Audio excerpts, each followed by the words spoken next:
kita insya Allah, sesi terakhir kita dan selama bulan Ramadan ya, kelihatannya sudah banyak yang sibuk untuk untuk persiapan dan lain-lain atau mungkin iktikaf ya. Ya, kita sempurnakan saja sesi hari ini dan kita akan hari ini akan membahas tentang kelanjutan dari surat Ad-Dukhan ya. Ad-Dukhan dari kita akan membahas ayat 34 sampai dengan ayat 39 ya insyaallah. Baik, hari ini yang akan kita bahas itu adalah tentang pada intinya adalah tentang Eee, bagaimana orang-orang yang tidak yakin dengan hari kiamat, dengan hari akhir maksud saya ya, hari akhirat.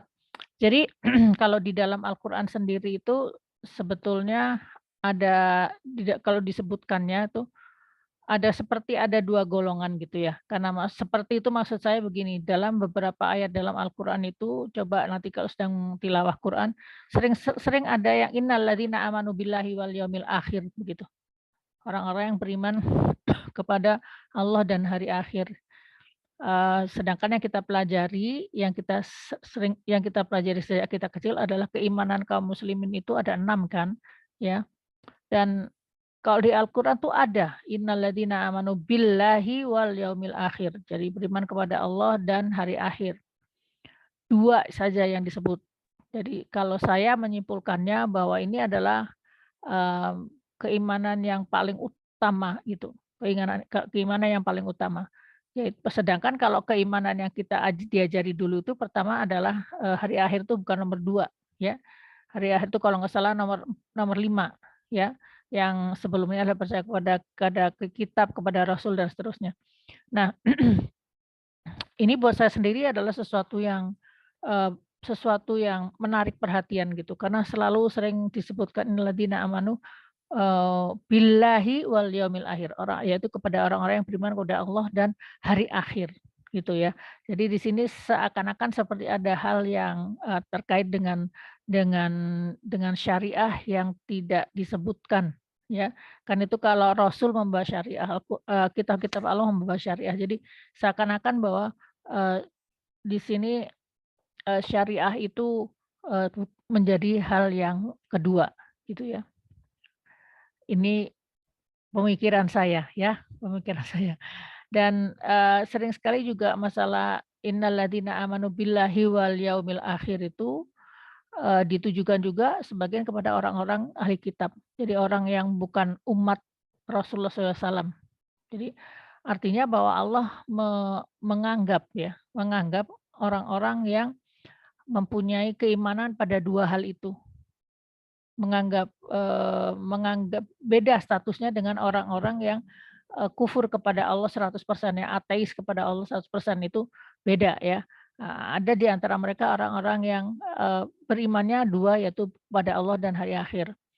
Dan sering di dalam ayat-ayat yang terkait dengan ahlul kitab, orang-orang yang beriman pada Allah dan hari akhir itu disebutkannya adalah la khaufun 'alaihim wa lahum yahzanun.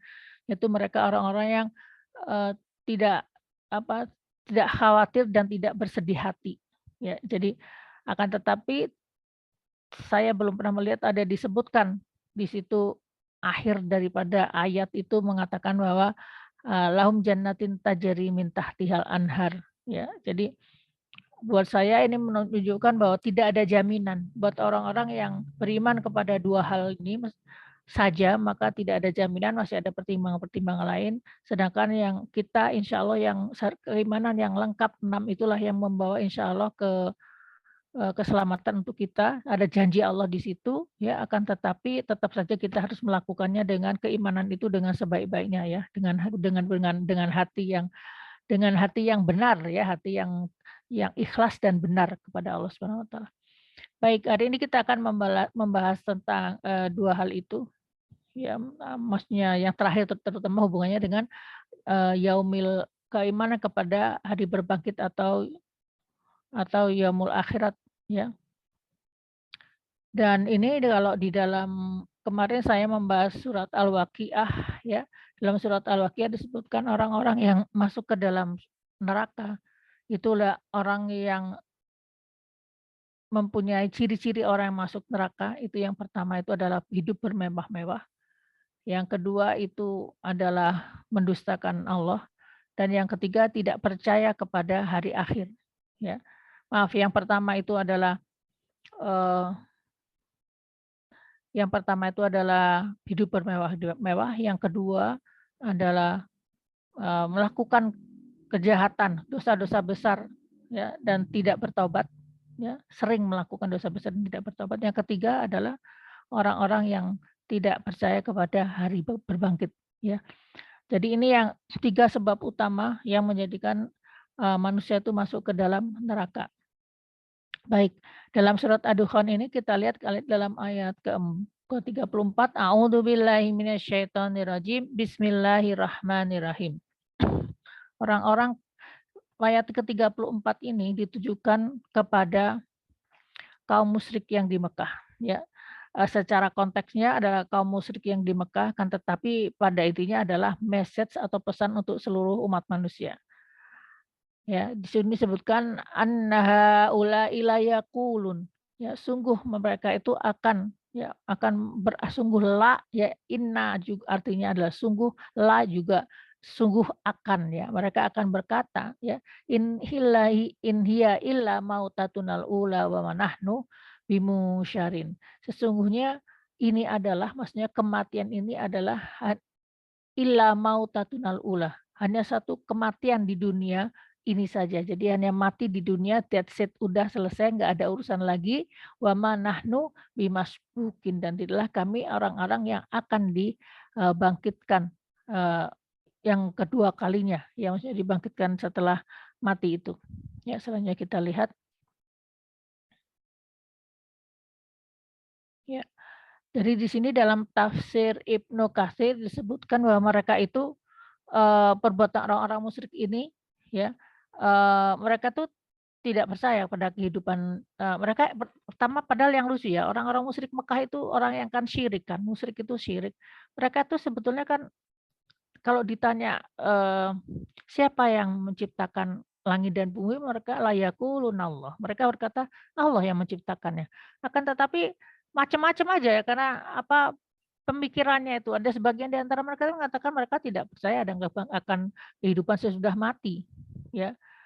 Mereka mengatakan tidak ada hari pembalasan, ya. Kenapa mereka mengatakan demikian? Karena nenek moyang mereka yang sudah mati itu tidak kembali lagi, ya, tidak tidak hidup lagi. Jadi kalau misalkan memang hari berbangkit itu ada, maka nenek moyang mereka juga akan bangkit di dunia. Nah, ini adalah pemikiran yang salah. Nanti kita lihat dalam ayat selanjutnya.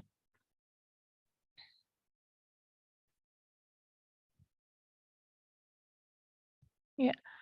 Nah, ini mereka berkata ya, "Fa'tu bi abaina in kuntum shadiqin." Ya, kalau memang hari berbangkit itu ada, ya, maka ya datangkan, hidupkan lagi gitu. Nenek moyang kita yang sudah meninggal itu, kalau betul kalian Rasul dan para sahabat adalah orang-orang yang beriman kepada, kebangkitan itu. Nah, kalau kita lihat di dalam tafsir Ibnu Katsir, ini sungguh menggelikan ya, apa sebetulnya yang mereka katakan ini sesuatu yang menggelikan. Kenapa menggelikan? Karena mereka ini berpikir dengan rasio mereka. Mereka tidak tidak bisa mendapatkan masukan yang lain, ya. Jadi karena itulah memang salah satu kemarin saya pernah bicara juga dalam salah satu ini, Teh, kalau udah waktunya ganti ganti slide ya, kalau saya sudah selesai ya. Jadi harus, kayaknya moderator perlu fokus sama sama apa yang saya katakan. Baik, nah selanjutnya mereka bilang, "Datangkan orang tua kita yang sudah meninggal itu," ya. Ini adalah sesuatu yang nonsens ya, karena sesungguhnya kan hari bangkit itu terjadi, hari kebangkitan itu terjadi kan pada hari kiamat, dan bukan di kehidupan di dunia ini. Kalau misalkan, mereka dibangkitkan, para seleluhur mereka dibangkitkan, kan mereka jatuhnya jadi apa? Jadi zombie gitu kan, atau bagaimana? Nanti dunia ini penuh dengan orang hidup dan orang yang setengah mati gitu kan.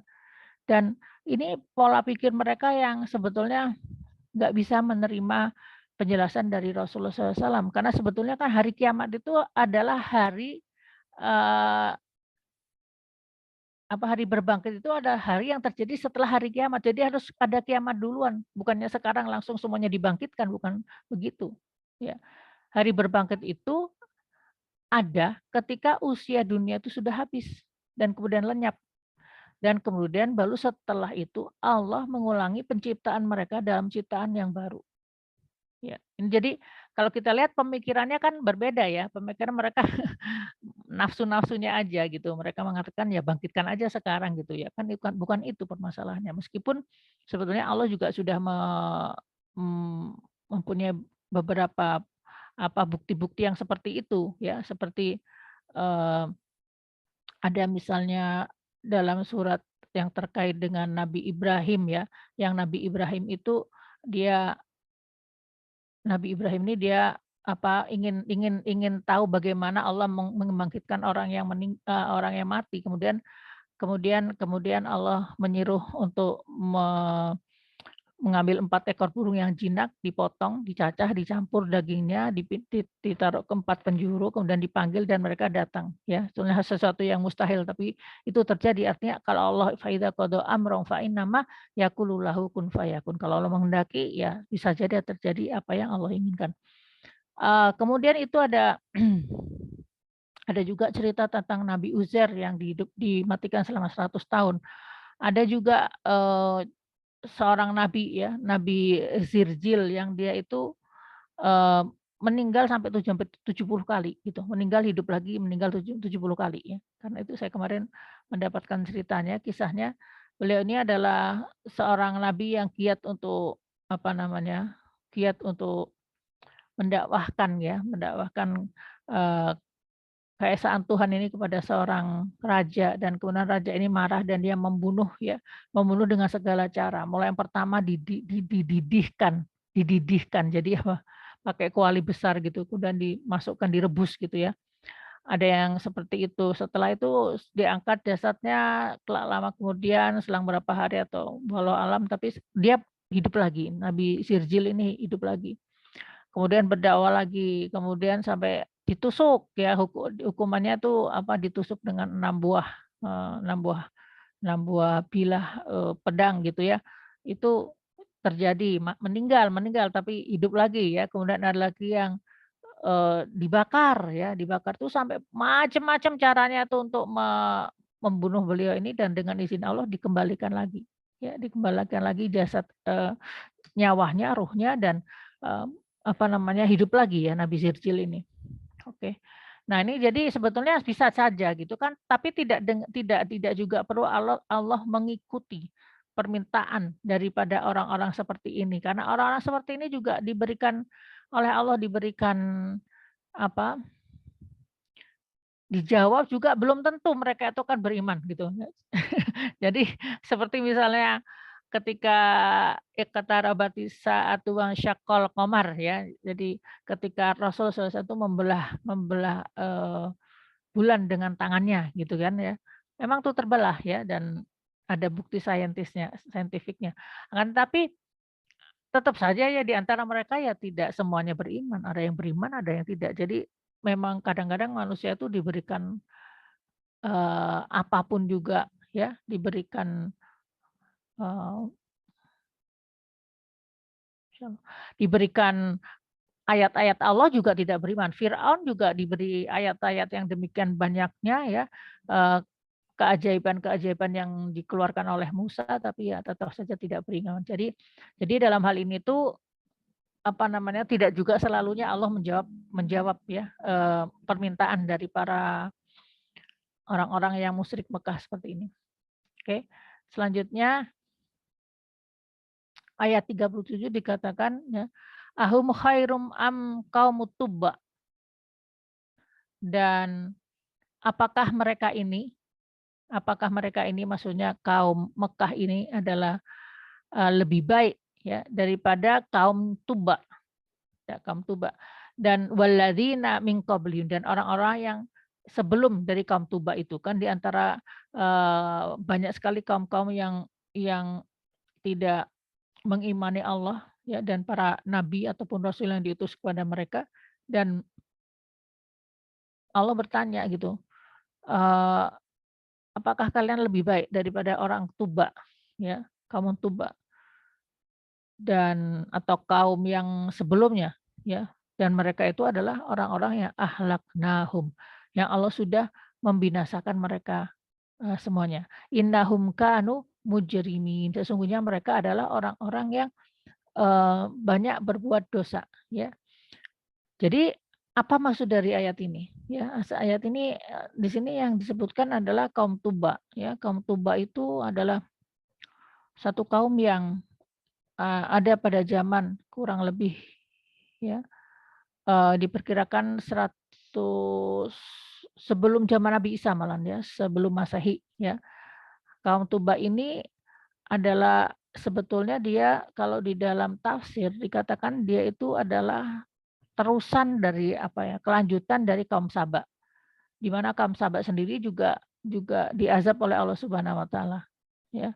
Ini masih keturunan dari kaum Saba.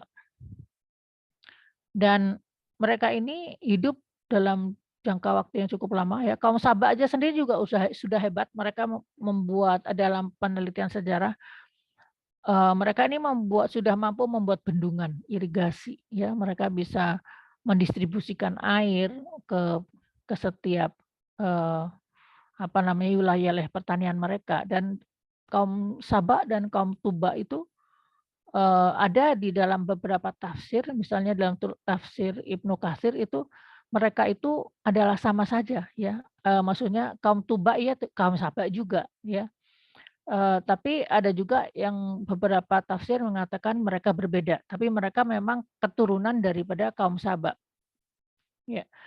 Yang dimaksud ahum khairun am qaumut Tuba.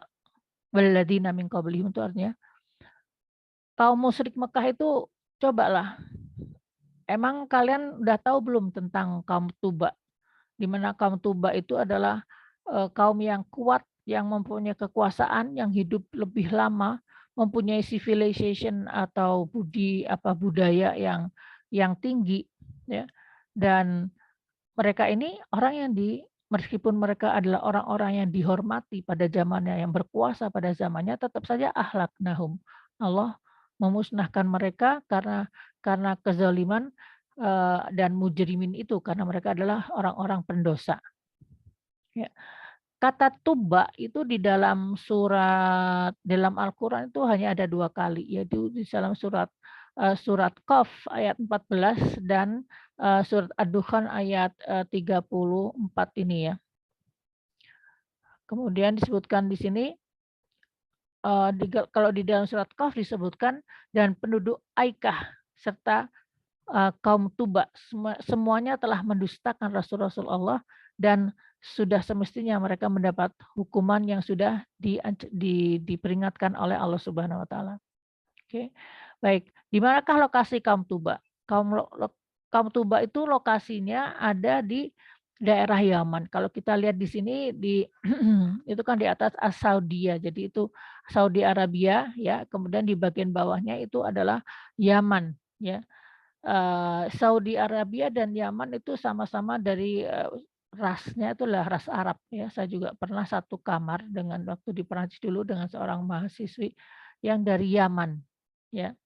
Yaman ini, kita lihat tuh ada di apa namanya, dikeliling oleh teluk ya, dan dia itu ada Hadramaut. Jadi kalau dibilang bahwa yang membawa Islam ke Indonesia adalah pedagang-pedagang dari Hadramaut, ya di sini nih, ya dari Yaman. Yaman saat itu cukup terkenal ya, nggak seperti sekarang yang sudah mungkin tidak banyak yang mengenal negeri Yaman ya. Yaman ini, disinilah lokasi daripada kaum Tuba ya, ya sama dengan kaum Saba ya. Dia di sini, disebutkan dia ada yang menggantikan kaum Saba ya. kerajaan yang ada pada zaman itu adalah kerajaan namanya Kerajaan Himyar. Adalah suatu kerajaan kuno yang berdiri di zaman antara, sebelum Masehi, 110 tahun sebelum Nabi Isa ya, atau sehingga 525 Masehi ya. Ini maaf, jadi saya salah ini kayaknya. Jadi harusnya itu 525 ditambah dengan 110 ya, harusnya 630 tahun berkuasanya, ya. 630 tahun berkuasanya kaum Tuba yang disebutkan dalam cerita ini. Ya, ibu kota kerajaan Himyar itu bernama Zafar, yang letaknya tidak jauh dari Sanaa, ibu kota Yaman yang sekarang ini. Kaum Tuba ini adalah keturunan dari namanya Himyar bin Saba. Kita lihat ini bahwa namanya memang bin Saba, jadi memang keturunan Saba ya.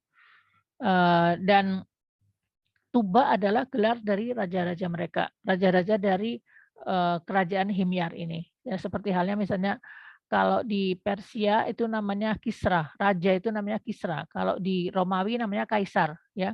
Kalau Fir'aun itu nama raja Mesir, ya. Negus nama raja Habsyah. Atau kalau dinasti Umayyah itu namanya Sultan, ya gitu ya. Jadi sebetulnya Tuba itu adalah gelar, ya sama halnya dengan Fir'aun ya. Fir'aun yang musuh dari Nabi Musa ada Ramses II, Raja Ramses II, ya, tapi kita mengenalnya dengan Fir'aun gitu ya. Padahal sebetulnya Fir'aun itu juga adalah sebuah gelar. Baik, selanjutnya kita lihat lagi, saya ingin memberikan sedikit, ulasan yang panjang lebar dari tafsir Ibnu Katsir ya, terkait dengan kaum Tuba ini. Ya, jadi kaum Tuba ini, mendapatkan azab dari Allah ya, karena mereka, mempersekutukan Allah dan ingkar kepada hari kebangkitan, ya. Dan mereka ini, disebutkan kalau dalam tafsir, Ibnu Katsir yang disebut kaum Tuba ya kaum Saba itu, ya. Walau alam ya, tapi kita lihat juga nanti kita lihat ceritanya kembali, nanti beberapa slide itu terkait dengan kaum Tuba, akan kita lihat bahwa tidak semua kaum Tuba itu adalah kaum yang durhaka kepada Allah. Ada beberapa Tuba ya yang dia beriman kepada Tuhannya Nabi Yahudi, ya artinya pada Yahweh, artinya kepada Allah Subhanahu wa taala. Ya. Jadi kalau saya melihatnya bisa jadi memang dalam kerangka waktu sekitar 635 tahun itu memang ada raja yang durhaka, ada raja yang baik gitu ya. Mungkin begitu maksudnya karena, dari nanti kita lihat juga Rasulullah SAW pernah memberikan sebuah hadis yang menurut kita agak bertentangan dengan ayat ini. Baik, selanjutnya kaum Tuba itu dulunya adalah orang-orang Arab dari daerah Kahtan dan orang-orang musyrik Mekah itu juga orang-orang Arab tapi dari daerah Adnan gitu ya. Memang sih kalau saya kemarin ketemu dengan orang Yaman itu mereka tuh ya memang seperti Arab gitu kulitnya gitu ya. Cuman mereka dibandingkan dengan Arab Saudi itu lebih besar-besar badannya. Nah, kalau Yaman itu sedikit lebih kecil, tapi pada intinya, postur dan juga kulitnya itu mirip dengan orang Arab Saudi. Oke. Selanjutnya, eee, disepakati di kalangan ahli sejarah. Jadi ini saya menuliskan ini sesuai dengan apa yang ada di tafsir ya, bahwa ahli sejarah mengatakan bahwa sebagian dari kaum Tuba itu keluar dari negeri Yaman. Dan menjelajahi berbagai negara hingga sampai ke Samarkand, ya. Jadi memang ada sebuah cerita ya dari yang disebut dengan ini, seorang yang pertama kali, pindah keluar dari Yaman itu ya, dia itu seorang seorang Tuba, seorang raja yang dia tuh bermimpi ya, di dalam mimpinya dia itu melihat, daerahnya itu negaranya tuh rusak ya, porak-poranda dan kemudian dia 2 kali dia mendapatkan mimpi yang sama, akhirnya dia bertanya kepada seseorang yang menurut dia tahu ya tentang arti mimpi, yang disebutkan bahwa itu artinya bahwa negara itu akan hancur, tidak akan diserang ya oleh negara lain. Maka kemudian, yang pertama kali ini, yang orang yang pertama keluar dari Tuba yang keluar dari, Yaman ini, dia kemudian, memindahkan, saudara-saudaranya, istrinya, anaknya, dan yang terakhir adalah dirinya sendiri, dan dia, mendirikan kerajaan baru ya, di daerah Samarkand, yang di mana bala tentaranya memang luas ya, pengaruhnya besar, dan rakyatnya juga banyak. Jadi dia membangun, kota yang namanya kota Hiro. Kemudian ada lagi sebuah cerita disebutkan seorang Tuba yang bernama As'ad alias Abu Quraib Ibnu Malyakrib Al-Yamani. Ya, ini saya juga, mohon maaf saya menceritakan apa adanya saja ya. Artinya di sini tuh apakah ini 2 orang Tuba yang berbeda gitu, wallahu alam ya, atau yang sama ya. Jadi ada cerita ya, ada cerita tentang Tuba yang bernama As'ad, Abu Quraib ini. Dia suatu ketika melakukan perjalanan dan dalam perjalanannya dia melewati kota Madinah, ya. Dan saat itu masih masa jahiliyah, saat itu masih sekitar 700 tahun 700 tahun sebelum, kedatangan Rasulullah SAW ya. Artinya itu, setelah setelah datangnya Nabi Isa alaihissalam ya. Tapi kelihatannya Nabi Isa sudah meninggal karena Nabi Isa itu kan umurnya hanya 33 tahun. Nah jadi di sini yang, As'ad Abu Quraib ini ya, dia melewati kota Madinah dan dia ingin menjajah kota Madinah, dia ingin memerangi penduduknya ya. Tetapi penduduk Madinah ini mempertahankan diri, mereka tidak mau dijajah oleh Tuba ini, dan yang unik sekali adalah, mereka ini memerangi, kaum Madinah ini, orang Madinah di siang hari. Tapi kalau malam hari ya, penduduk Madinah itu menjamu mereka. Ya ini lucu banget nih, saya Masya Allah ya. Jadi orang Madinah memang terkenal dengan keramah tamahannya gitu. Sehingga dan orang yang melewati daerahnya itu ya dianggap tamu ya. Jadi secara tradisi mereka akan menjamu tamu yang datang ya. Padahal tamunya di siang hari memerangi mereka ya. Ya apa tadi makanya saya perlihatkan di sini tuh meja makanan ya, karena memang memang itu yang terjadi ya, terjadi saat itu, dan akhirnya raja ini malu ya, raja ini malu karena kok saya memerangi tapi malah disuguhin ya, setiap malam tuh dibawain makanan gitu ya. Akhirnya dia, tidak berhenti memerangi orang Madinah ya. Kemudian di Madinah itu sendiri saat itu sudah ada, orang Yahudi ya, orang Yahudi yang tinggal di situ dan mereka ini pendeta Yahudi saat itu zaman itu kan zaman sebelum Rasulullah SAW, mereka itu sudah tahu bahwa kota ini itu adalah kota yang tempat hijrahnya seorang nabi akhir zaman gitu loh. Kemudian 2 orang itu kemudian berkata kepada Tuba ini ya, dia berkata bahwa, "Kamu nggak akan bisa deh ngalahin kota kota Madinah," gitu. Karena kota ini adalah nanti akan menjadi tempat hijrahnya Nabi akhir zaman. Karena ini sudah jelas ada tuntunannya. Jadi orang Yahudi itu sebetulnya tuh mereka kan di dalam Al-Quran disebutnya, mereka tuh mengetahui tentang Rasulullah SAW itu seperti anaknya sendiri. Jadi mereka mereka tuh ahli kitab. Jadi mereka tuh belajar tentang kitab mereka, tentang Tauratnya mereka itu mereka belajar dan mereka tuh tahu apa yang akan kedatangan, Nabi Muhammad SAW dan bagaimana kisahnya sampai sampai dia, tahu bahwa negeri, Madinah itu akan didatangi menjadi tempat hijrah Rasul SAW. Dan karena itulah mereka nyegat duluan, coba kebayang nggak? Mereka nyegat duluan, mereka tinggal di kota itu dengan mereka nggak tahu kapan Nabi itu akan datang, tapi mereka ingin bertemu dengan Nabi yang akan datang itu. Ya, jadi lucu juga ya, tapi setelah Rasul datang malah dimusuhin ya.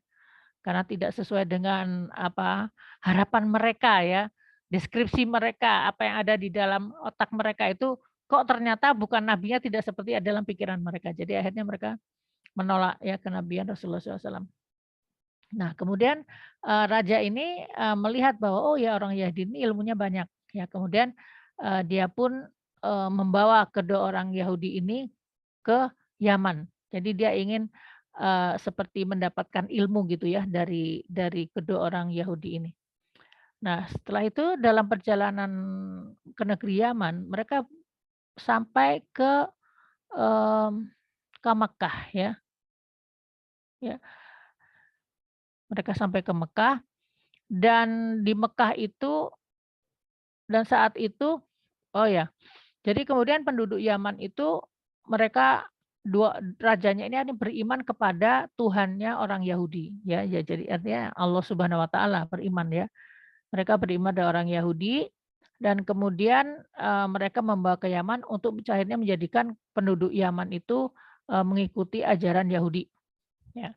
Nah, ketika raja ini melewati Mekah, dia ingin merobohkan Ka'bah. Tapi lagi-lagi 2 pendeta Yahudi itu mengatakan pada stupa ini, "Jangan dirobohkan karena ini Ka'bah ini dibangun oleh Ibrahim," gitu. Sedangkan, kaum Yahudi juga mengimani ya Nabi Ibrahim itu, yang menganggap dia adalah bapak dari nabi-nabi. Maka dan ini adalah tempat yang Ka'bah ini menjadi tempat, kedudukan yang besar di masa Nabi di akhir zaman nanti, ya. Jadi raja itu ikut menghormati gitu kan ya, dan kemudian dia bahkan melakukan tawaf di sekeliling Ka'bah dan memberinya kiswah. Jadi memberi apa tuh, kiswah itu yang baju itu loh, apa, tirai itu loh, kelambunya kelambunya Ka'bah itu namanya kiswah, ya. Memberinya kiswah, kemudian ada hadiah-hadiah buat penduduk Mekah dan juga berbagai macam pakaian, ya. Jadi, kita lihat juga, kita di sini saya juga ingin mengajak, teman-teman semuanya untuk melihat bahwa inilah yang terjadi pada saat itu. Jangan kita itu kan selama ini berpikir umat muslim itu adalah yang beriman adalah kita saja gitu. Yang hidup setelah Rasulullah SAW. Tapi jangan lupa kan sebetulnya orang yang beriman kepada Allah itu bahkan orang-orang muqarrabun itu sulatum minal awalin wa wa wa qalilum minal akhirin. Sesungguhnya banyak-banyak orang soleh itu justru pada di zaman sebelum Rasulullah SAW gitu.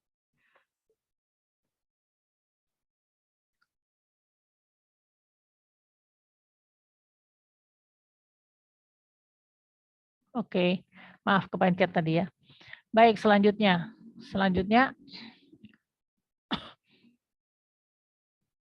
adalah karena itulah ada sebuah sabda, Rasul dari hadis riwayat Ahmad yang disebutkan bahwa Rasul pernah berkata, "Janganlah kamu mencaci maki Tuba, karena sesungguhnya dia adalah orang yang telah masuk Islam." Ya jadi padahal kan Rasul masuk Islam, padahal kan itu kan zaman itu kan belum zaman Rasul gitu. Kenapa ada Islam? Ya memang Islam itu adalah keyakinan yang sama kepada Allah Subhanahu wa taala, Tuhan yang menciptakan manusia dan kemudian Allah meminta untuk menyembah hanya Allah semata. Itu adalah ajaran dari semua agama samawi.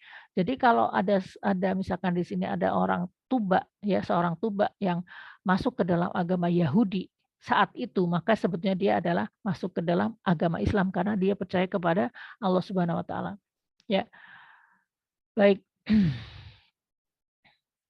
Ini, karena itu ada hadis seperti ini. Jadi kalau saya melihatnya dengan berbagai macam keterangan yang ada, saya pikir di antara kurun waktu 700, 635 tahun ya, kaum Tuba itu berarti ada raja Tuba yang beriman kepada Allah dan ada juga raja-raja Tuba yang ingkar kepada Allah.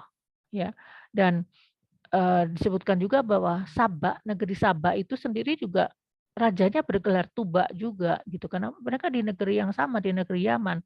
Jadi artinya selain dari, kaum kaum kaum kaum yang ini, yang kita bicarakan ini, ada Sabak yang gelar rajanya juga Tuba gitu. Jadi, itu yang kemudian mungkin Rasulullah SAW mengatakan bahwa jangan mencaci Tuba karena, Rasul tahu yang namanya kan kita orang yang nggak tahu itu kita pikir Tuba ya semuanya kafir gitu loh. Padahal dari kisah-kisah ini tidak ada dari kaum Tuba yang beriman kepada Allah. Dalam sebuah penelitian di masa silam pernah dilakukan suatu penggalian terhadap sebuah kuburan di daerah kota Sanaa. Ya, kota Sanaa artinya kota yang di kotanya dari kaum Tuba ini ya. Dan dia menemukan jenazah 2 orang wanita yang masih utuh. Dan jadi artinya perempuan yang dirahmati oleh Allah ya, dan dia mempunyai lempangan perak yang ditulis dengan emas, yang mengatakan bahwa mereka adalah kuburan Huyai dan Tamis.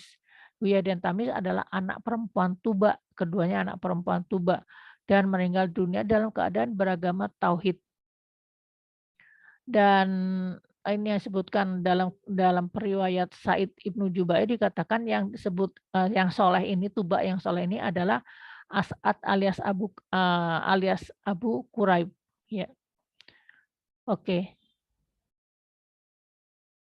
Oke. Dan raja ini, raja Tuba ini, As'ad Abu Quraib ini, dia itu menjadi raja pada selama 360 tahun. Dan dia meninggal dunia 700 tahun sebelum Nabi Sallallahu Alaihi Wasallam diutus. Ya, jadi pada awal-awal kenabian Nabi Isa alaihissalam. Oke, selanjutnya. Baik, sekarang kita masuk kepada ayat 38 ya. Wa ma khalaqna samawati wal arda wa ma bainahuma la'ibin. Dan sesungguhnya tidaklah ya khalaqna, kami menciptakan as-samawati, langit yang banyak itu, dan juga al-ardi, dan juga bumi ya. Wa ma bainahuma, dan apa-apa yang ada di antara keduanya, artinya manusia juga termasuk ya. Hewan-hewan juga termasuk ya, yang kelihatan maupun yang nggak kelihatan termasuk. Allah menciptakan itu semuanya itu adalah wa ma la'ibin. Tidak untuk main-main Allah menciptakan itu. Ya. Ayat ini adalah sebuah ayat yang ada disebutkan juga di dalam ayat Al-Mu'minun ayat 115 sampai dengan ayat 116 ya. Artinya di sini ada surat Al-Mu'minun di sini, dan apakah kamu mengira bahwa sesungguhnya kami menciptakan kamu secara main-main saja dan bahwa kamu tidak akan dikembalikan kepada kami? Maka Maha Tinggi Allah Raja yang sebenarnya, tidak Tuhan selain Allah, dan Dia yang mempunyai arsy yang mulia. Dalam tafsir disebutkan bahwa di sini tafsirnya dari Kementerian Agama ya, tidaklah kami menciptakan langit yang luas dan bertingkat-tingkat, dan yang kita pernah hitung waktu itu ya, kita pernah hitungnya 100 triliun ya, 100 triliun bintang ya yang ada di alam semesta ini, kemungkinannya sebanyak itu ya, 1 triliun, 1 miliar kita udah susah ngitung, 1 triliun apalagi ini 100 triliun. Dan itu semuanya bertingkat-tingkat, dan juga ada bumi yang kokoh dan terhampar luas dengan segala isinya itu, semuanya tertata dengan harmonis ya, dan semuanya itu bukan Allah menciptakan bukan untuk main-main, tidak untuk bermain-main asal-asalan gitu, tapi memang mempunyai tujuan. Ayat selanjutnya disebutkan dalam ayat 39 ya. Ma khalaqnahuma illa bil haqqi walakinna aktsarahum la ya'lamun. Sesungguhnya tidaklah kami menciptakan mereka berdua itu maksudnya langit dan bumi itu kecuali dengan hak, dengan benar, dengan benar, dengan hak, dan walakin akan tapi banyak di antara kamu sekalian la ya'lamun, banyak di antara manusia yang tidak mengetahui tentang apa arti dari penciptaan ini. Ya. Menurut Ibnu Katsir, ayat ini mempunyai makna ya. Mempunyai makna bahwa hari Allah itu menjelaskan bukti kekuasaannya ya, bukti keberadaannya dan kekuasaannya itu di jagat raya. Dan kalau diciptakan itu tidak dengan sia-sia, itu ada manfaatnya buat manusia. dan ada manfaat yang besar untuk manusia. Dan itu adalah orang-orang yang menganggap bahwa, penciptaan alam semesta itu ya begitu saja, terjadi begitu saja tanpa ada tujuan. Mereka adalah orang-orang yang la ya'lamun. Mereka orang-orang yang tidak mengetahui makna daripada penciptaan alam semesta ini. Baik, selanjutnya,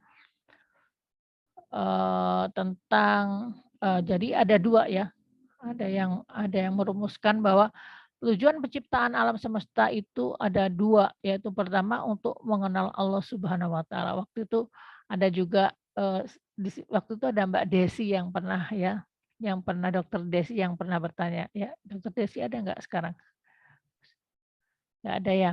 Beliau waktu itu, bertanya gitu tentang, mmm, kenapa waktu kita menerangkan tentang besarnya alam semesta itu, beliau bertanya, "Kenapa ya kok Allah membuat gede-gede teuing?" Gitu.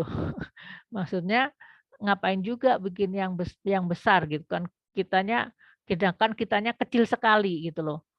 Apa manfaatnya? Apa manfaatnya, alam semesta yang besar itu untuk kita, gitu kan. Jadi sebetulnya penciptaan alam semesta yang sangat besar itu adalah untuk Allah mengatakan bahwa ciptaannya itu besar, maka Allah lebih besar. Ciptaannya itu amazing, ya, agung, luas, maka Allah lebih lebih amazing, lebih agung dan lebih luas daripada ciptaannya. Kemudian dengan itu akhirnya orang belajar tentang Asmaul Husna. Asmaul Husna itu adalah sifat-sifat Allah yang sempurna. Akhirnya manusia karena, setelah melihat alam semesta itu ya, kan kemudian, "Oh, yang pemiliknya ini yang menciptakan pasti lebih hebat lagi." Akhirnya belajarlah, kemudian Allah berfirman, "Kalau misalnya kamu ingin tahu tentang aku, pelajari Asmaul Husna. Ini adalah aku, sifat-sifatku." Ya. Jadi, Allah menciptakan alam semesta dan wa ma bainahuma yang ada di antara keduanya, semuanya itu adalah sebagai bukti bahwa Allah itu ada, gitu loh. Bagaimana kalau nggak ada buktinya, bagaimana manusia bisa meyakininya? Contoh nih, misalnya ada seorang ayah yang sering pergi, jadi memang rumahnya itu dia tidak selalu ada di rumah ya. Kemudian, suatu ketika dia anak ini kan tidak selalu ketemu sama ayahnya ya.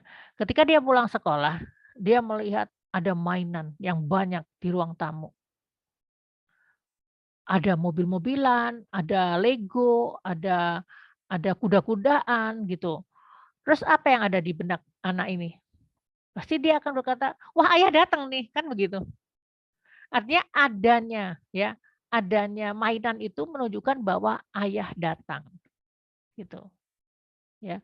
Atau kalau misalkan seorang ibu juga ya, apa namanya, misalnya saya waktu dulu ibu saya di rumah ya, kemudian, satu satu ketika ada masakan yang, berbeda dengan biasanya ya, ibu saya pernah masak bistik ya.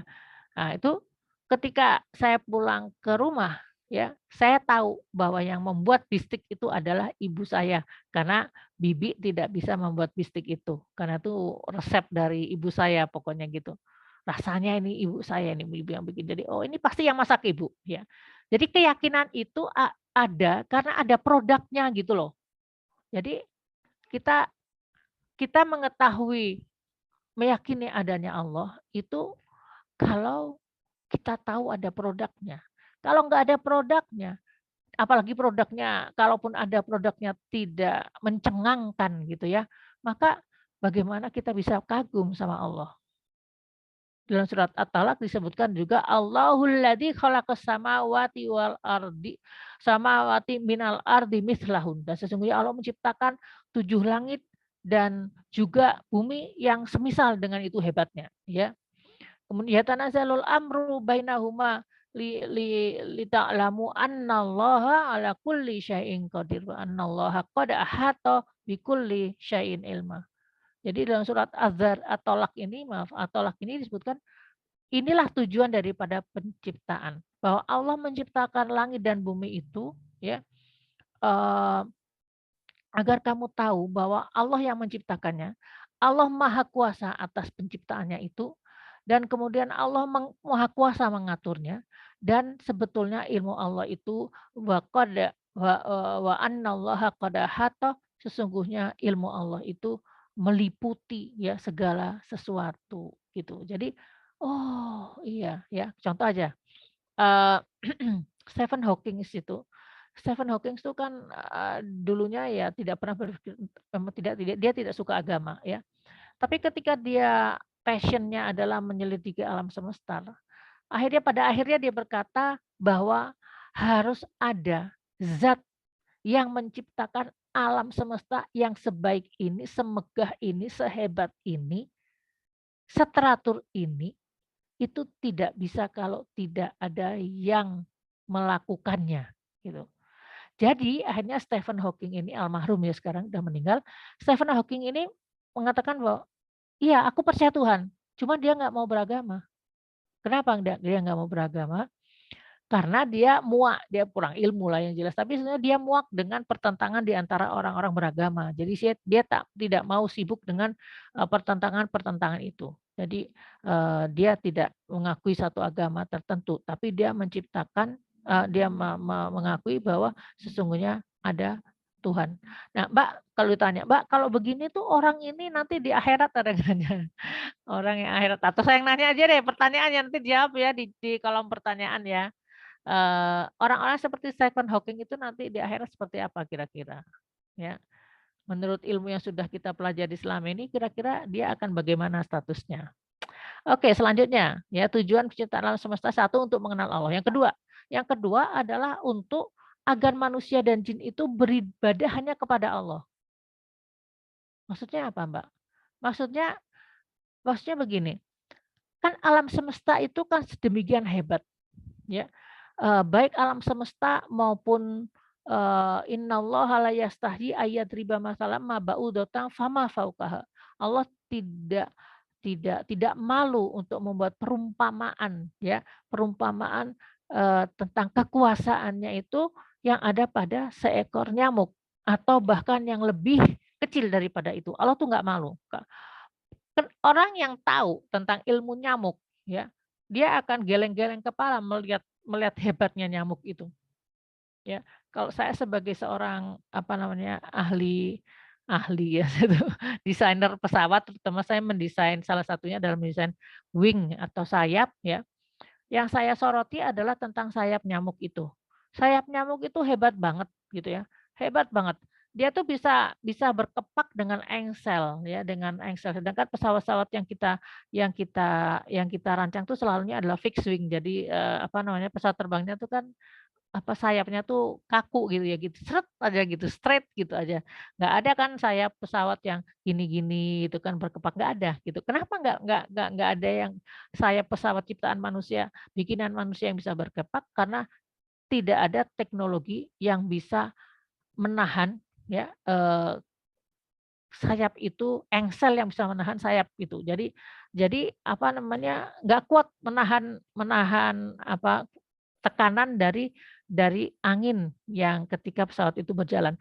Ya jadi, yang hebatnya lagi ya, kita nggak bisa bikin kayak gitu, tapi Allah bisa bikin bikin nyamuk yang demikian banyaknya, sayap yang demikian hebatnya, yang berkepak dengan kecepatan yang sangat tinggi ya. Jadi kayak kalau Mbak kan ada ya kalau helikopter, helikopter kan juga berputar, iya berputar, berputar, tapi dia tidak berkepak, itu pun dia hanya punya kekuatan, ada limitasinya.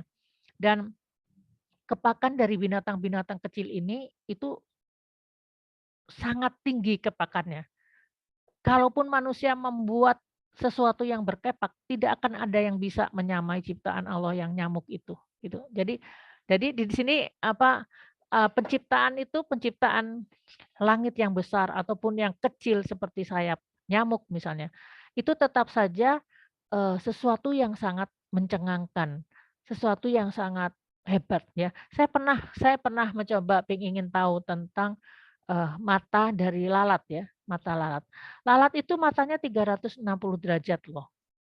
Jadi kan begini ya. Jadi ini kalau ini kerudung ini semuanya mata semua, mata faset. Mata sampai di sini gitu. Nah, kalau helm tuh semua sisi luar helm itu adalah mata. Mata si hewan-hewan serangga itu. Makanya karena itu kita susah untuk menangkap lalat, susah juga untuk menangkap apa, nyamuk gitu ya. Karena mereka itu matanya tuh 300 hampir 360 derajat. Jadi dia menghadap membelakangi kita tapi dia tahu ada kita gitu loh. Beda dengan kita yang kalau kita cuma 120 derajat ya. Jadi yang di belakang kita tidak bisa lihat. Nah, jadi ciptaan-ciptaan Allah yang seperti itu tuh yang buat akan menjadikan orang-orang yang punya ilmu itu ulul albab itu ma khalaqtanya berkata, "Ma khalaqta hadza batila." Waduh hebat sekali ya, tidak ada sesuatu yang Allah ciptakan dengan sia-sia. Ya, jadi dengan adanya Allah, menciptakan alam semesta dan juga apa yang ada di antara keduanya itu, kalau orang melihat ya kebesaran dari ciptaan Allah itu, maka kemudian manusia akhirnya menyadari ya, nggak ada yang bisa melakukan itu. Nggak ada yang bisa menciptakan nyamuk, nggak ada yang bisa menciptakan lalat, nggak ada yang bisa menciptakan, tanaman gitu, nggak bisa. Ya, paling copy paste ya, nggak bisa. Jadi akhirnya atau bahkan tidak ada yang bisa menciptakan alam semesta. Kalau misalkan alam semesta itu hanya sebesar dunia saja, mungkin bisa jadi ada orang-orang yang di akhir zaman yang bisa membuat seperti itu, satu gitu, satu satu satu dunia mungkin gitu ya. Tapi artinya kalau dengan sedemikian luasnya, sedemikian besarnya alam semesta, maka orang semuanya akan, "Hah?" gitu, "Nggak mungkin lah," gitu, "pasti ada yang buatnya." Dan yang membuatnya adalah satu zat yang maha hebat dan maha besar dan maha agung dan maha sempurna. Jadi, terus siapa yang selain Allah yang mempunyai sifat-sifat yang seperti itu? Tidak ada. Makanya kembalinya akhirnya ya yang layak disembah itu ya hanya Allah Subhanahu wa taala. Karena tidak ada yang mempunyai, apa namanya, kebesaran, keagungan, dan kehebatan yang seperti Allah miliki. Jadi ujung-ujungnya adalah penciptaan alam semesta itu menjadikan manusia dan jin itu berani beribadah kepada Allah saja. Karena memang nggak mungkin ada Allah yang setara ya. Tidak ada apapun ya yang setara dengan Allah. Jadi akhirnya ya wajar aja kalau misalnya kita hanya menyembah Allah semata. Begitu. Oke, baik. Eh Sudah selesai ya materinya ya? Hari ini ya Teh? Coba satu lagi. Oh iya, alhamdulillahirabbil alamin. Jadi inilah materi kita hari ini ya, mungkin kita bisa masuk ke, sesi, tanya jawab atau diskusi atau komen atau apa saja ya, kita, hidupkan, majelis ini dengan tanya jawab. Silahkan.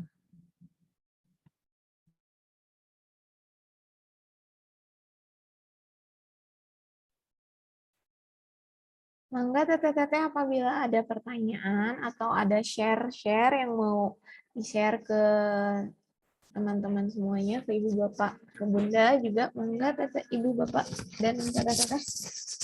Teh Tini mungkin, atau ada Bu Nani tadi ya, atau Teh Nurul. Ada Teh Nurul juga. Ada Bu Eti, mangga. Teh Iis mungkin Teh Iis mau share-share. Ya, saya boleh ya? Mangga Teh. Oke, apa namanya? Boleh Teh Tini, boleh. Ya, ini tuh ya banyak hal yang apa sih yang berkesan begitu ya. Satu di antaranya tuh adalah menunjukkan bahwa butuh pengetahuan lain juga untuk menerangkan Al-Quran ya kan. Kalau di Al-Quran tuh saya sering juga mendengar kaum-kaum, misalnya kaum Rosi, Wasamud, Aikah gitu. Sering Allah apa sih kayak ngingetin kaum-kaum yang dimusnahkan gitu ya. Nanti bersanding dengan kaum Ad, paling terkenal kan kaum Ad, kaum Samud gitu ya. Tapi kalau yang kurang commonly itu kayak Tuba, Rosi gitu ya. Terus ya. Nah, ini Mbak Hani yang berkesannya tuh, oh jadi butuh ini ya referensi lain begitu kan, kalau di Al-Qur'an mah tidak diceritakan, eee, siapa nenek moyangnya begitu ya, Iya. terus kemudian detailnya. Jadi cuman Allah teh kayak ngasih tahu, eee, yang generalnya, jadi jangan ngikutin tuh kaum gitu gitu. Iya, karena kan Iya. Al-Quran bukan buku sejarah. Oh iya. Jadi ngegalinya tuh, di mana? Di Israiliyat atau, hadis-hadis gitu apa gimana tuh? Iya, jadi dari mana saja. Jadi kan ada pertama adalah tafsir tadi nih, tafsir. Jadi memang tafsir tuh Mmm, harus dibaca dan kalau bisa, eee, jangan satu tafsir gitu loh ya. Karena yang kadang-kadang mana? komplementer, ada yang tafsir yang satu kurang lengkap, yang satunya melengkapi gitu kan. Pertama memang harus baca tafsir gitu. Mmm, Dan yang kedua, kita belajar hadis ya. Di mana zaman sekarang tuh sebetulnya ya kalau dulu kan kita memang harus berguru gitu ya, mmm, talaki ya. mmm, Sekarang kan sudah banyak sekali ya, ilmu sudah sangat terbuka, kita bisa mencari tahu tentang kitab tafsir itu sudah menjadi digital sekarang tuh. Jadi kita bisa dulu sebelum masa seperti ini saya punya punya tafsir, buku tafsir iya, dari mulai Buya Hamka, Ibnu Katsir, kemudian ya saya koleksi ya. Tapi kemudian untuk yang hadis itu saya banyak beli buku hadis ya, mulai mulai Riyadhus Shalihin, Bukhari Muslim tuh sampai berapa jilid gitu kan ya, banyak sekali. Dan, ternyata sekarang itu sudah jauh lebih baik karena sekarang udah ada digital, jadi kita tinggal cari saja, kita tinggal googling ya, pintar-pintarnya pakai password gitu, kita kan banyak sekali mendapatkan informasi dan sampai sekarang juga belajar tuh nggak pernah ada habisnya. Belajar hadis nggak pernah ada habisnya, belajar Quran nggak pernah ada habisnya ya. Karena memang banyak sekali, luas sekali. Masalahnya kalau kita nggak pernah belajar, kita nggak merasa kalau itu luas. Kita merasa diri kita udah tahu dan kemudian kalau ada ilmu yang berbeda, kita bilang, "Oh, orang itu berbeda," padahal sebetulnya kitanya aja yang ilmunya sedikit gitu ya, seperti itu. Jadi, memang harus belajar, pertama itu. Yang kedua juga ada lagi nanti referensi dari para ulama. Jadi ada ulama-ulama yang, menuliskan buku ya, menuliskan buku, oh ini buku kisah tentang kaum Tuba tadi kan ada di dalam serat itu saya sebutkan, tentang kaum Tuba itu ada yang menuliskan misalnya di sini adalah, eee, saya tuliskan tadi itu, ada buku dari ya, buku dari Imam Muhammad Ibnu Ishaq ya. Nah, dia kan kan ulama tuh macam-macam, ada yang ulama hadis, ada yang ulama ya tafsir gitu. Ada juga yang, sirah ya dan ini dia cerita tentang kaum Tuba ini, di salah satunya dalam bukunya Imam Muhammad Ibnu Ishaq ya, dalam kitab sirahnya dan saya sekarang juga lagi senang belajar tentang sirah ya, sejarah gitu, sejarah.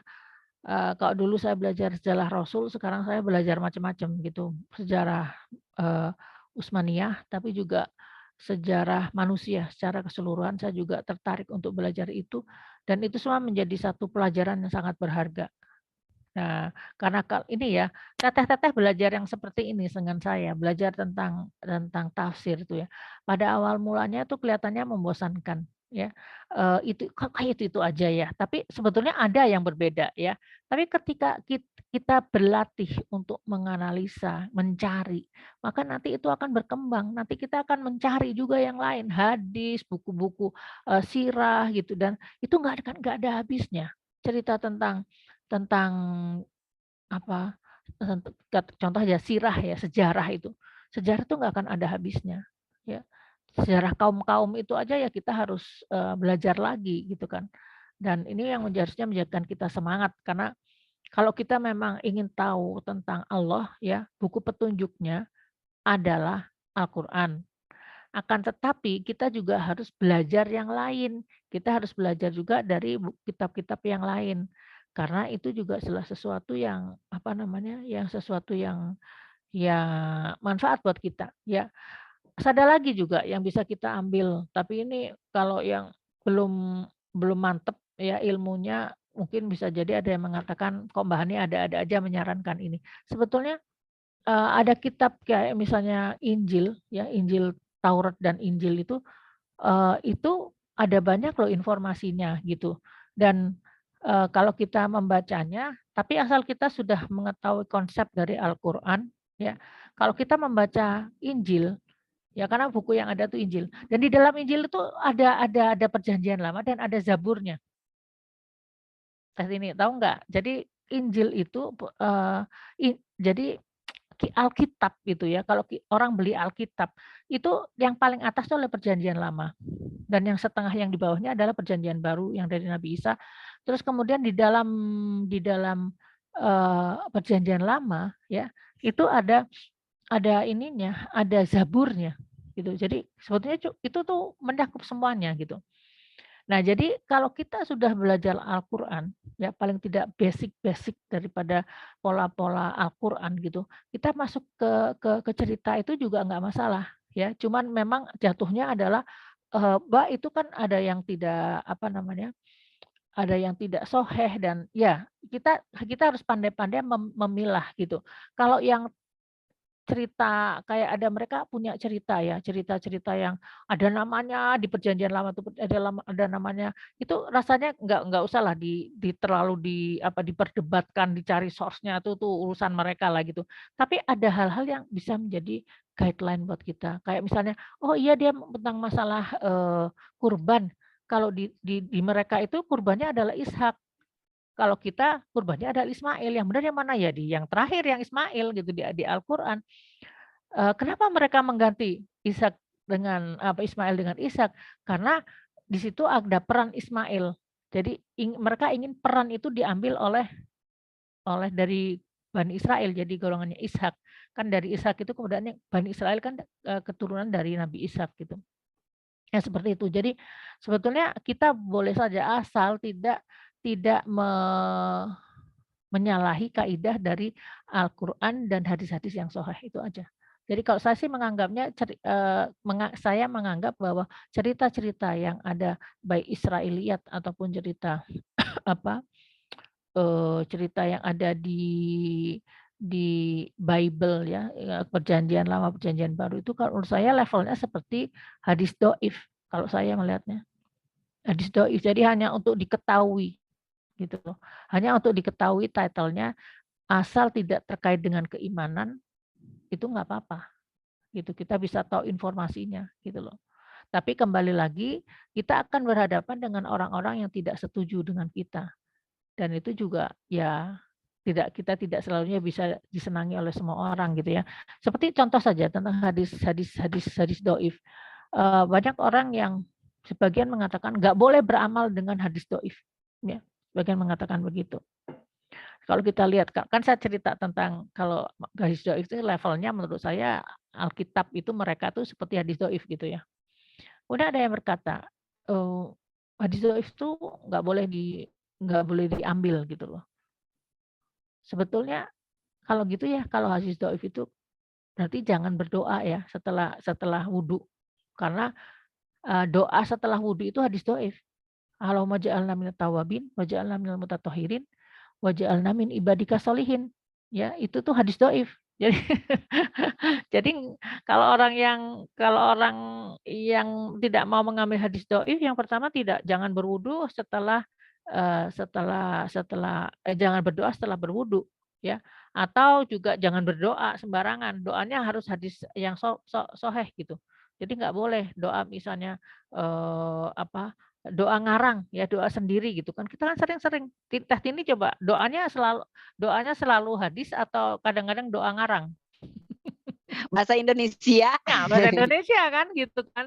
Bahasa Indonesia. Kadang-kadang doanya ada yang yang doa yang dari Rasul, yang sahih ya. Tapi ada saatnya kita memang memerlukan gitu doa-doa dari kita sendiri. Sekarang saya tanya, boleh nggak berdoa dengan bahasa Indonesia? Nggak ada ulama yang bilang nggak boleh.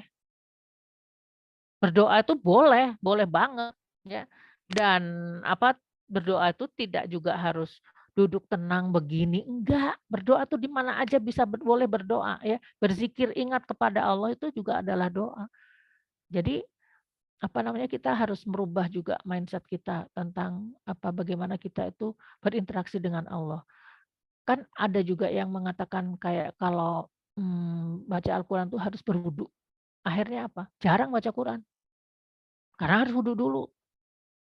Nanti aja setelah selesai sholat. Tapi setelah selesai juga sibuk yang lain. Mau masak, mau ini. Akhirnya nggak baca Quran. Tapi sekarang bagaimana dengan kalau tadi kan kalau misalkan orang bilang membaca Quran harus dengan berwudu. Bagaimana dengan orang yang menghafal Quran? Orang menghafal Quran itu kan nggak selalu dalam keadaan berwudu. Bisa aja dia ada orang yang jaga wudu. Tapi kan orang yang menjaga wudu juga kadang-kadang tuh ada saatnya dia batal, tapi dia sebelum sempat ke toilet atau belum sempat berwudu, belum nemu air, akhirnya dia bagaimana? Nggak boleh baca Quran, nggak boleh murojaah, nggak juga begitu. Ya, seperti halnya misalnya Aisyah ya, Aisyah itu ketika haji, ya ketika haji itu Aisyah bertanya, dia nangis kan karena dia dapat haid ketika haji itu. Nangis kemudian, Rasul aku harus apa? Kamu boleh apa aja kata Rasul kecuali tawaf. Jadi yang lain boleh gitu. Dan Aisyah waktu itu juga menyelesaikan hizbnya. Hizbnya itu artinya jatahnya. Jatah dia misalkan kan para sahabat itu menjatah bacaan tilawah Qur'annya. Kayak Rasulullah SAW itu seminggu sekali ya hatam. Ya para sahabat yang lain ada yang 3 hari sekali, ada yang ya sesuai dengan kemampuan. Jadi mereka punya jatah bacaannya itu gitu. Jadi ketika Aisyah itu haid, dia menyelesaikan jatahnya. Kalau jatahnya misalnya sehari itu misalkan 4 juz ya dia murojaah 4 juz gitu. Jadi ini ya kadang-kadang kalau kita ada ada aturan yang menjadikan kita itu ya harus menghormati Al-Qur'an. Tapi pada akhirnya ketika aplikasi, hal itu menjadikan kita justru jauh daripada Al-Qur'an, gitu. Sekarang kalau misalnya baca Quran ada kan, baca Quran harus pakai kerudung dalam suci dan pakai kerudung gitu. Terus kemudian kalau di rumah gimana?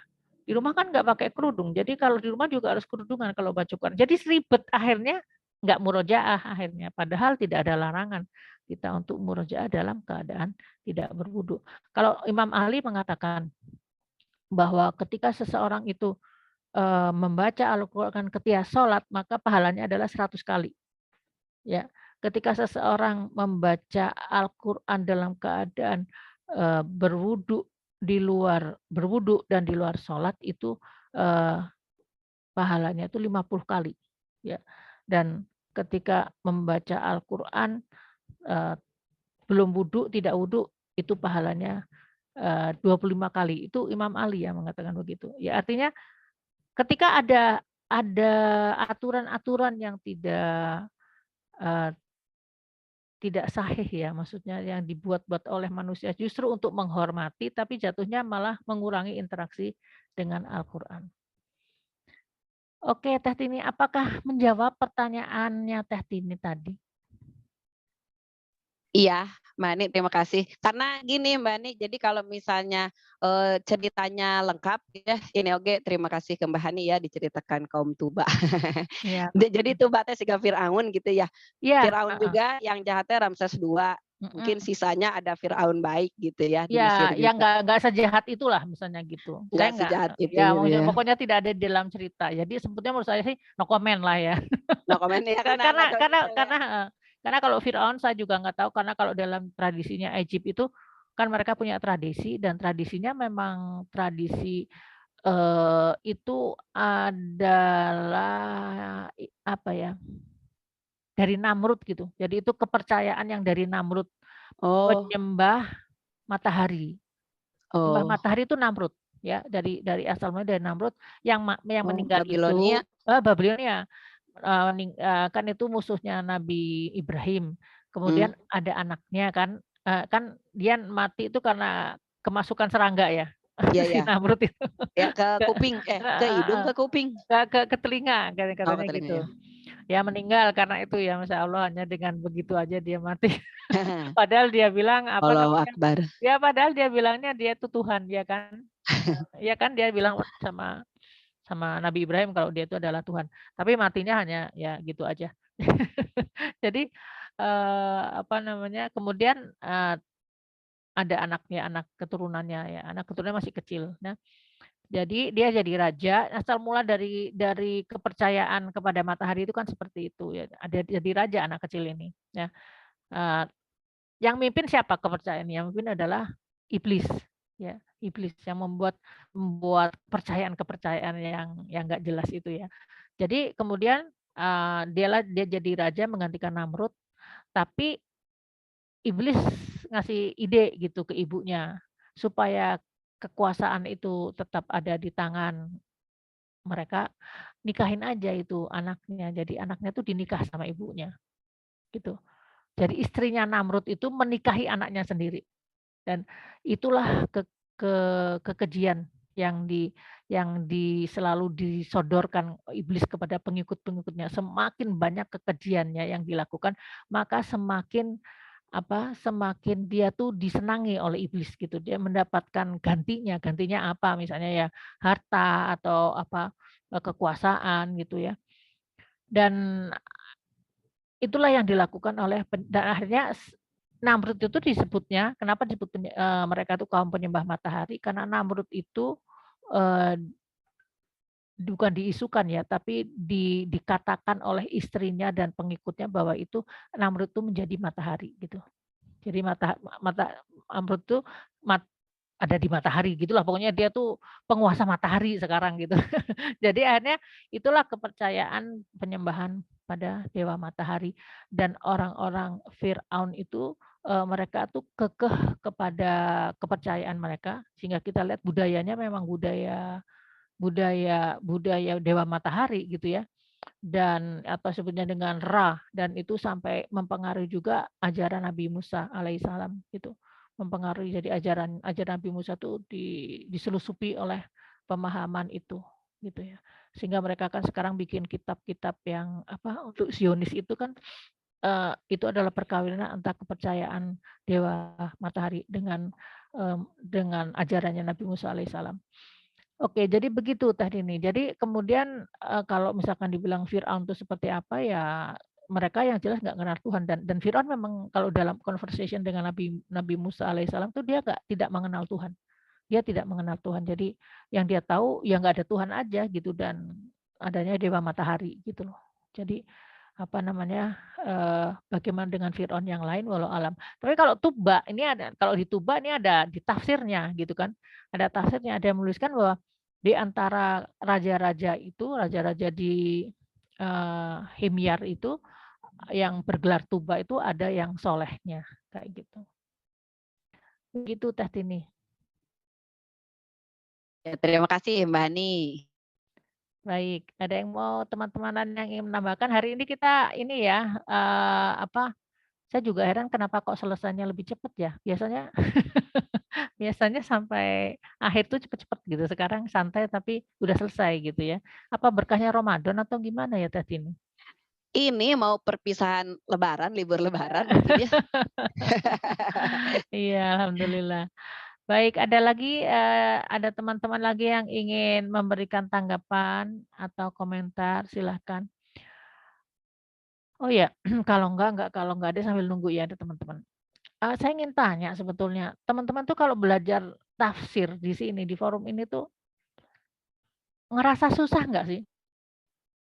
Karena saya kemarin juga sempat ngajar di PTDI 3 sesi dan ada pendatang-pendatang baru juga. Kalau yang orang-orang lama sih senang-senang aja mereka gitu. Tapi kayaknya yang baru-baru itu mereka jadi kayak, wah bingung juga ya Bunda gitu. Padahal ya yang saya ajarkan ya sama ya surat Al-Waqiah gitu.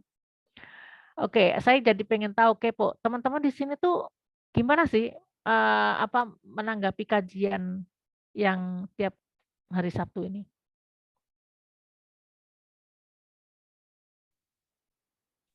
Alhamdulillah, Bunda banyak pengetahuan yang kita dapatkan. Senang Iya. banget. Cuma tadi telat ingat Sabtu ya baru dibuka. Iya.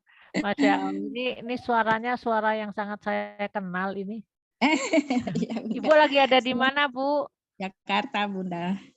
Lagi di Jakarta. Oh, lagi di Jakarta. Alhamdulillah. Ibu kan jalan-jalan terus ya.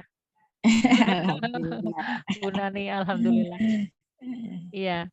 Jadi kesan Bu Nani gimana tadi? Manfaat, Bu? Manfaat banget, Bunda. Sangat manfaat banget, banyak. Iya, alhamdulillah. Alhamdulillah. Dan saya memang sengaja style saya itu adalah dengan presentasi gitu, dengan presentasi. Karena dengan presentasi itu saya harapkan segala hal tertulis, jadi nggak ada yang lewat. Dan juga kalau ada hadisnya priwat siapa gitu kan. Jadi saya tidak harus menyebutkan dengan semuanya karena akhirnya materinya jadi kemana-mana gitu loh. Jadi saya memilih untuk itu. Nah, teman-teman sendiri kalau misalnya ada yang ingin mendapatkan materi saya tuh boleh ya. Karena saya ingin juga membagikan setiap kali, tapi kadang-kadang bisa jadi saya karena kesibukan saya jadi kelewat gitu. Kalau ada yang berminat nanti bisa minta sama Teh Tini. Teh Tini saya pengen yang ini, yang kajian yang tentang ini, yang tentang itu silahkan. Nanti kita bisa bisa kita bagikan atau kalau enggak baca dengerin di YouTube ya. Jadi kalau dengerin di YouTube sambil santai-santai gitu. Ya, kasih banyak. Iya, sama-sama. Makasih Bu Nani. Ya, makasih sama-sama, Bunda. Baik, selanjutnya ada yang mau ditambahkan? Ini sudah hari terakhir ya Ramadan ya. Sebentar lagi kita selesai bulan Ramadan, cepat sekali ya. Saya ngerasa bulan Ramadan ini cepat sekali. Waktu itu saya baru ngerasa 6 hari, ternyata sudah 14 hari ya.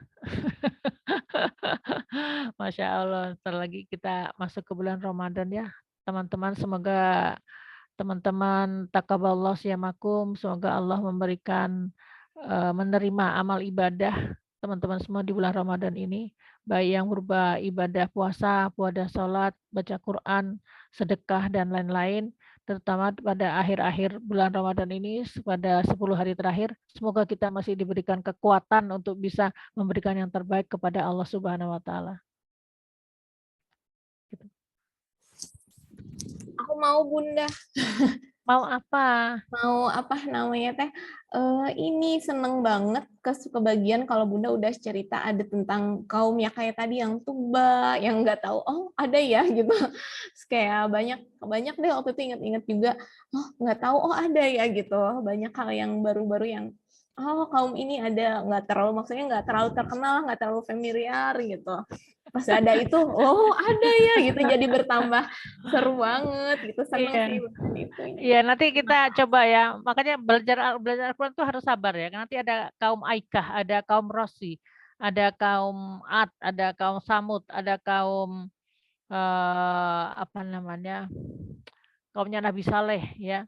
Dan itu memang ceritanya tuh menarik sih ya, asal kita tahu menggalinya gitu. Sedangkan dengan rentangan waktu tuh kadang-kadang informasinya tuh tidak sampai nggak selengkap itu ya, atau mungkin informasi itu ada di kitab-kitab yang kitab-kitabnya belum diterjemahkan ya, kitab-kitabnya masih dalam bahasa Arab, belum terjemahan, belum mendunia lah gitu ya. Ya tapi kita berusaha sedikit demi sedikit untuk bisa mengambil hikmah daripada kaum-kaum yang dimusnahkan oleh Allah ya. Jadi kita tahu sebetulnya apa sih yang menjadikan kita itu berdosa kepada Allah, itu dosa apa yang Allah sangat tidak suka, itu kita jadi paham dengan itu. Oke. Baik. Selanjutnya juga, oh ya, kemarin ini sekedar cerita saja. Kemarin tuh Bunda sedang yang lagi viral ya, lagi viral. Ada yang pernah mendengar tentang Edward Tate? Edward Tate, jadi seorang Andrew Tate. Andrew Tate ya, yang itu yang lagi viral itu ya. Nah, itu sosok yang menarik sekali ya, orang yang terkaya, ya sangat kaya ya, 350 miliar dolar ya kekayaannya, tuh kaya sekali. Tapi yang menjadi heboh adalah akhir-akhir ini dia masuk Islam gitu. Dia masuk Islam dan dia followernya terbanyak di TikTok, tapi dia sekarang sudah di-ban ya, di-blok di internet itu. karena saking takutnya ya dunia kegelapan itu takut karena ada orang populer yang masuk Islam ya. Dan kalau saya anjurkan teteh-teteh kalau ada waktu coba lihat siapa sih Andrew Tate itu siapa. Dan kita akan sangat terkejut, sangat terkejut karena profilnya sama sekali tidak seperti yang kita harapkan. Profilnya tuh, ya pokoknya anak zaman sekarang ya, pinter ya, hebat, kaya ya, motivator, jadi apa namanya, menjadi, juara kickboxing sedunia ya, hebat. Tapi orang untuk melihat sosok itu, maka kita tuh harus bisa, terbuka mata hatinya dengan referensi kita adalah Al-Quran dan Sunnah, maka kita bisa menilai itu. Orang yang tidak paham melihatnya hanya dari kulitnya saja, dari penampilannya saja, ya. Tapi kalau Allah menghendaki, ya orang-orang yang bergelimang dengan dosa pun, kalau Allah menghendaki untuk bisa mendapatkan hidayah dari Allah dan Allah bisa melakukannya itu, ya dengan kekuasaannya. Itu buat saya menjadi satu inspirasi, meskipun itu adalah sosok yang kontroversial ya kalau menurut saya. Sama menurut saya sih kayak Umar bin Khattab ya. Umar bin Khattab juga kontroversial kan, malah dia membunuh ya, bunuh bayi-bayi perempuan kan, itu lebih parah lagi gitu. Tapi ketika masuk Islam dia menjadi pilar dari agama kita kan ya, empat orang Khulafaur Rasyidin itu. Ya, jadi kita tidak pernah tahu bagaimana hati manusia, kita tidak pernah tahu bagaimana Allah menurunkan hidayahnya. Dan orang yang seperti ini masih muda, usianya belum 30 tahun. Ya, usianya belum 30 tahun, tapi kekayaannya, kepandaiannya ya, itu influence-nya, pengaruhnya itu sangat besar. Mungkin bukan pengaruh ke kita-kita sih ya, tapi pengaruh ke anak muda. Anak-anak muda itu kan generasi penerus kita dan itu dia menjadi seorang influencer yang nomor 1 di dunia saat itu yaitu Andrew Tate itu, kalau dia sampai ngomong tentang Islam, wah udah deh. Orang mikir semua. Orang yang non muslim pasti akan apaan sih Islam gitu. Pasti akan mencari googling dan akhirnya banyak yang mendapatkan hidayah dari dia gitu. Ya, jadi buat kita sendiri, kalau saya pribadi saya mengatakan melihat orang seperti itu saya hanya bisa mengatakan subhanallah, masya Allah ya, Allah maha besar gitu ya. Ini sekarang manajernya udah masuk Islam ya, adiknya udah masuk Islam ya. Dan saya yakin setelah ini akan menyusul orang-orang pengikutnya itu akan masuk Islam dan ini yang sangat ditakutkan oleh dunia kegelapan. Ketika ada orang dengan profil yang sangat keren gitu, untuk keren menurut anak-anak muda zaman sekarang dan dia masuk ke dalam agama Islam, itu akan menjadi sesuatu yang sangat menggoncangkan dunia kegelapan. Cila. Oke, itu aja yang mungkin bisa Bunda sampaikan ya. Selamat berbuka ya, selamat melanjutkan bulan Ramadannya dan insya Allah kita ketemu lagi mungkin minggu ketiga setelah ini ya. Kita biasanya liburnya dua kali. Minggu ketiga kita akan insya Allah melanjutkan kajian dari surat Ad-Dukhan. Silahkan, semoga semuanya tetap sehat, semuanya mendapatkan berkah, semuanya mendapatkan Lailatul Qadar, dan kita menjadi hamba-hambanya yang dicintai oleh Allah Subhanahu Wa Taala. Bunda pamit dulu ya. Assalamualaikum warahmatullahi wabarakatuh.